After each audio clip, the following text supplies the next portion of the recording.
Everyone watching this video thinks they know what they would have done. They believe kindness is simple.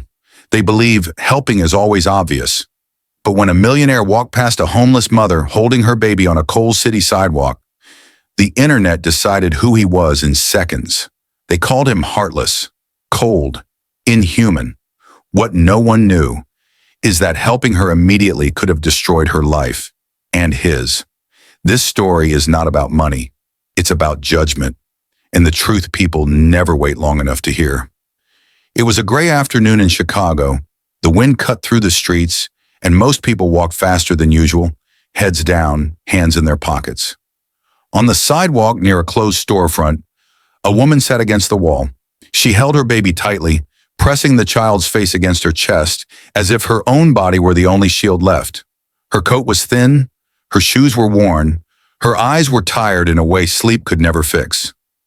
People slowed down, not to help, but to look. Some whispered. Others pulled out their phones. A few recorded quietly, already imagining how the video would look online. And then, a man approached. He wore a dark, expensive coat. His shoes were polished, his posture calm. To everyone watching, this was the moment. The ending they already knew. People expected the same story they had seen 100 times before. A generous act. Cash handed over. A tearful thank you. A viral moment. Some were already smiling, confident they were about to witness kindness. Others waited for failure, ready to judge either way. The man stopped a few feet from the woman, looked at her, then looked at the baby. For a brief moment, it felt like time slowed, and then he turned and walked away. No money, no words, no explanation. The reaction was immediate. He's rich and heartless. That baby deserves better. Money changes people, someone shouted. Someone else laughed bitterly. Within minutes, clips were already being uploaded. Comments appeared instantly. Millions of strangers decided who he was, without knowing his name. But his name was Ethan Walker, and this was not the first time Ethan had faced this moment. Scene 4, Opposado de Ethan, 4:45 to 6:45. Years earlier, Ethan had stopped for a woman just like her.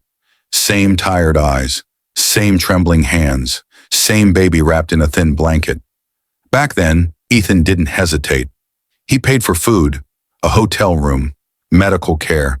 He felt proud, relieved, certain he had done the right thing. 3 weeks later, the phone rang. The baby was dead. Not from hunger, not from illness, from a man who found them after Ethan left. The case dragged through courtrooms. Headlines faded. But the guilt didn't. Ethan learned something most people never do. Helping without protection can be dangerous. So when Ethan saw the woman on the sidewalk years later, he didn't ignore her. He memorized her face, her location, the people around her. He noticed things others didn't. The way she kept looking over her shoulder, the way she flinched when footsteps passed too close. That night, Ethan didn't donate, didn't post, didn't film. He made a call, not to a charity, not to social media, but to people who knew how to protect someone quietly. Before sunrise, the woman and her baby were gone from the sidewalk. No cameras, no crowd. They were taken to a secure shelter, with protection, with anonymity. No applause followed. No headlines appeared. Because quiet responsibility doesn't trend online. Days later, a small local journalist uncovered the full story. By then, the outrage had moved on. The comments were gone, the judgment forgotten. Ethan never responded publicly. He didn't need to, because he had learned something most people never will. Doing the right thing often looks wrong when you don't owe the world an explanation. Before you judge someone's choice, before you decide who they are from a single moment, ask yourself one question. Are you willing to carry the consequences or only the opinion?